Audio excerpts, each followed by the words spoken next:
Yang teman-teman sekalian, kita masih berbicara mengenai filsafat. Jadi filsafat itu harus bisa membuat terobosan, memberikan solusi terhadap persoalan masyarakat gitu kan. Filsafat itu tidak boleh berjarak dengan masyarakat, penderitaan masyarakat. Itulah komitmen dari Marxisme gitu kan, atau filsafat kiri gitu kan. Di Eropa ada Louis Althusser, dia dikenal sebagai Marxisme strukturalis.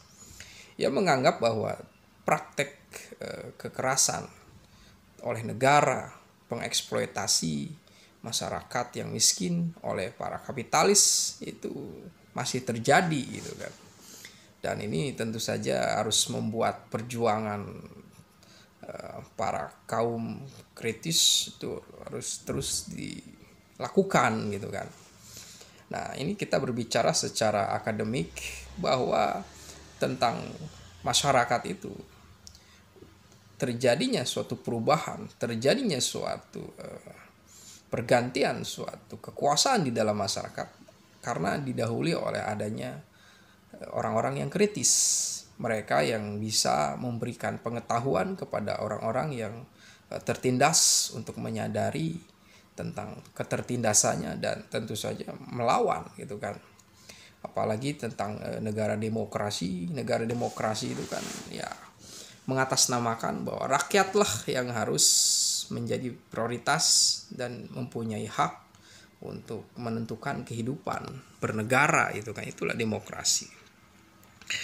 Dan Louis Althusser sangat memahami bahwa suatu kekuatan, sesuatu kekuasaan itu bisa menindas itu pertama dengan ideologi gitu kan.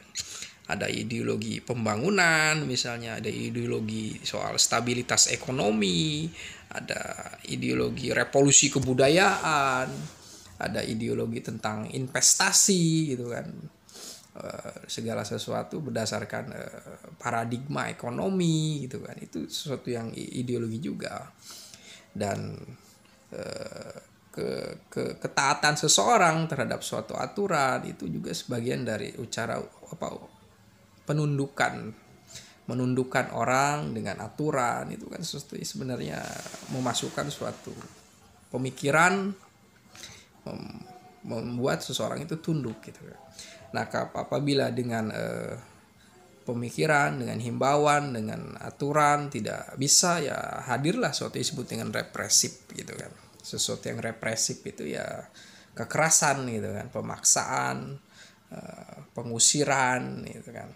Nah, dari sana ya teori dari Louis Althusser itu masih relevan, bahwa kita harus memperhatikan sisi dari ideologi dan dari sisi apakah terjadi sesuatu yang bersifat represif. Dalam kasus misalnya pemindahan warga, apakah terjadi sesuatu yang bersifat represif, bisa dilihat dari dua sisi. Siapa yang memulai kekerasan? Misalnya warga yang memulai kekerasan, atau memang aparat yang memulai melakukan kekerasan. Nah, ini akan melahirkan suatu penafsiran, penjelasan tersendiri. Saya pikir di Indonesia aparat untuk melakukan kekerasan di dalam SOP-nya sudah tidak ada lagi itu kan. Masyarakat, polisi, tentara ya sebenarnya persuasif, melakukan tindakan persuasif dalam pengamanan gitu kan. Nah, ini bisa dilihat dari sisi ada penafsiran yang harus kritis juga gitu kan. Jadi tersiar berita misalnya ada kasus pemindahan warga, terjadi kekerasan. Nah, ini pertama apakah aparat ini mereka memulai duluan melakukan kekerasan, atau memang masyarakat sendiri, atau jangan-jangan aparat ini bertahan gitu kan, tidak melakukan kekerasan karena ya saat ini sangat pengawasan, kontrol parlemen, masyarakat terhadap kinerja polisian, aparat itu sangat kuat sekali itu kan. Apalagi setelah reformasi gitu kan, tentang supremasi sipil, anti kekerasan dan hak asasi manusia gitu kan. Terlepas dari itu, memang persoalan konflik di masyarakat ini akan selalu ada, banyak suatu kepentingan bisnis, dan kadang kita harus memahami bahwa tidak selalu sesuatu itu bisa dibeli dengan uang gitu kan. Misalnya ada ada tanah adat mau dibeli, mau dijadikan tempat wisata, misalnya dengan persuasi sebagian tanah adat masih ada, tapi sebagian lagi dijadikan tempat wisata, yaitu sesuatu diplomasi atau sesuatu negosiasi kebudayaan mungkin bisa diterima oleh masyarakat. Tapi kalau masyarakatnya tidak mau, nah ini harus dilakukan pendekatan yang lebih berkebudayaan lah ya, karena ya kita harus memahami bahwa kehidupan manusia itu tidak hanya berdimensi material, segala sesuatunya duit, segala sesuatunya kepentingan investasi, ya tidak juga gitu kan. Manusia memiliki sisi ruang yang sepi, sisi sakralitas. Nah, di sana manusia ingin merawat kesunyian, sakralitas itu. Ada suatu kepercayaan terhadap suatu tanah yang suci. Dan memang paradigma manusia modern itu ya soal suci tidak suci nggak penting gitu, apalagi kalau direduksi bahwa segala sesuatu itu adalah material. Inilah salah satu pandangan progresif dari orang modern gitu kan ya, tidak apalagi mengkritik sesuatu yang bersifat mitos, segala sesuatu rasional gitu kan. Nah, dari sini maka kita menilai, mencermati sudut pandang yang lain, itu penting juga gitu kan. Ya, memperlakukan manusia dengan gagasannya, dengan apa yang dia yakini, ini juga sangat penting gitu. Jangan sampai kita melanggar hak asasi manusia gitu kan.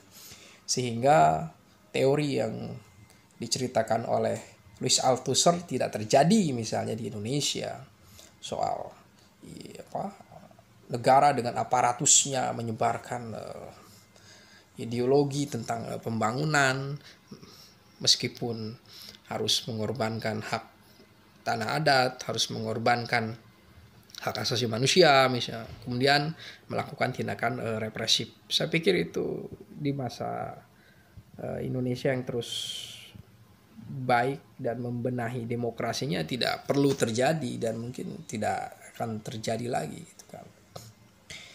Nah, dari ini Louis Althusser memiliki semangat bahwa ya ekonomi itu penting gitu kan, tapi persoalan politik itu juga sangat menentukan juga gitu kan. Jadi determinisme ekonomi yang akan menentukan perubahan ya itu tidak selalu relevan gitu kan, meskipun ya dari ekonomi hadir bagaimana konflik bisa terjadi. Dan ini persoalan yang sangat masih harus dilihat dari sisi budaya juga ya kan. Ya karena tidak semuanya bisa dibeli dengan uang gitu kan. Ada suatu pemahaman, ada sesuatu proses pendidikan yang harus diketahui, apa yang menyebabkan masyarakat misalnya masih miskin, apa yang menyebabkan masyarakat masih tidak berwawasan modern, itu harus dipahami gitu kan. Dan dialog itu ya sangat penting sekali gitu kan. Jangan ingin cepat-cepat mengambil suatu keputusan, melakukan eksekusi dengan cepat-cepat gitu kan. Ya itulah memang ciri dari manusia modern, itu ingin cepat, dan ketika terkesan melanggar HAM itu akan menjadi persoalan lagi gitu kan. Nah, saya pikir kita harus tetap kritis. Terima kasih.